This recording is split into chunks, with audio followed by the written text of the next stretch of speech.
Hello, my name is Dr Emma Langley and I am a researcher at the University of Warwick and a leader of the Dads of Disabled Children Research Advisory Group.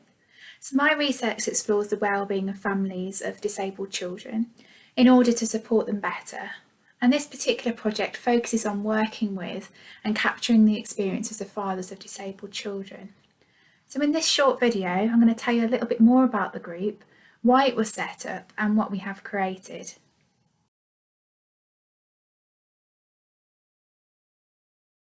So the group brings together family researchers like myself and dads of disabled children.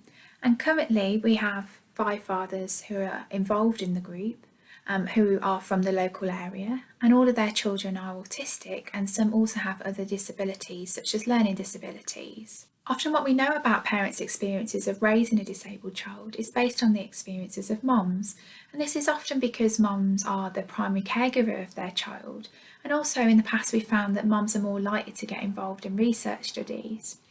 And the fathers in this group felt that there wasn't much support targeted at them, hence why they wanted to be involved in this project. So the aim of this group is to focus specifically on dads and provide them with the opportunity for them to share their experiences and work together to create something for other dads. Here is what some of the dads had to say about being involved in the group.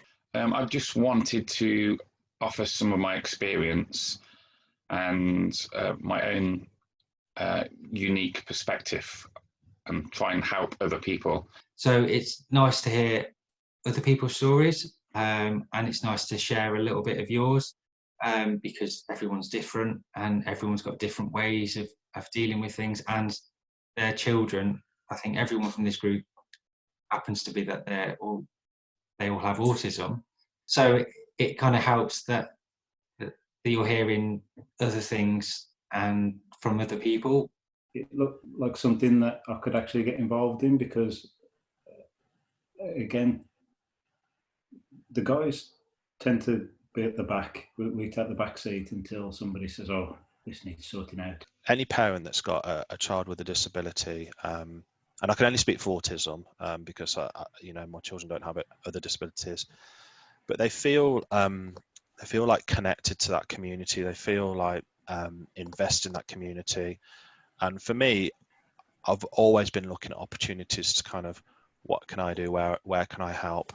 My wife was always involved in lots of different things about autism and disability, sort of like admin in different boards on social media and all that type of stuff. And I really took a back seat. And the fact that it was focused more on the men side of it, the dads, that, to be honest, it was one of those things that even when I have looked at it, everything was always very female led. And then I thought, actually, get involved, because it seems to be a bit of a pattern that it's very female led, and that men took very much a back seat. So I thought it was a very good idea.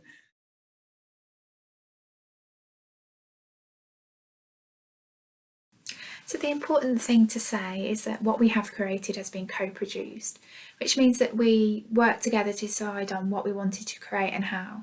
And there was no point me telling the dads what could be useful for other dads, because I'm not a dad and I don't have a child with a disability. So it was about us all bringing our own strengths, so me bringing my research experience and dads bringing their experiences of raising a disabled child. So together we decided that the point of the resource was to help other fathers understand how dads in this group have experienced raising a disabled child.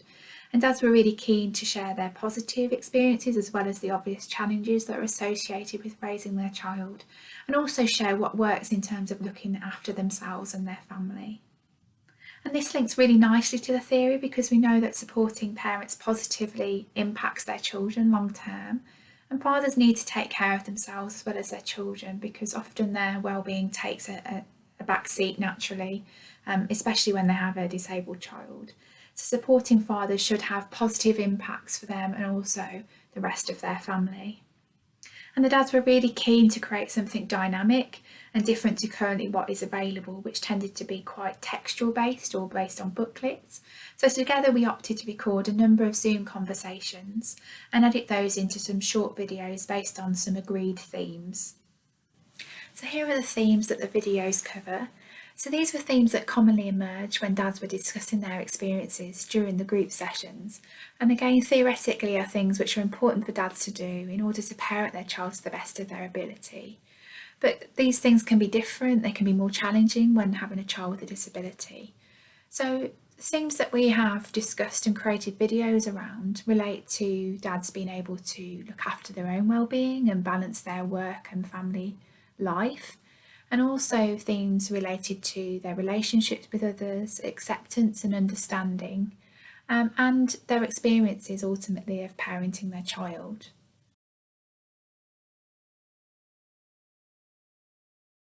First of all, we are really keen to share widely the resource and encourage people to share with fathers and those who potentially might be supporting fathers of disabled children.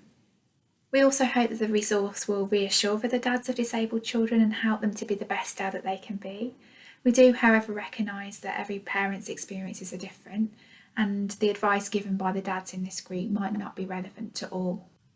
The dads in this study ultimately hope that this will spark some kind of conversation and will be a springboard in terms of setting up a community for dads of disabled children, as at the moment that support network is lacking. And with COVID-19, things are changing, and perhaps utilising online platforms as we have done in this project might be the way forward in supporting fathers of disabled children in the future.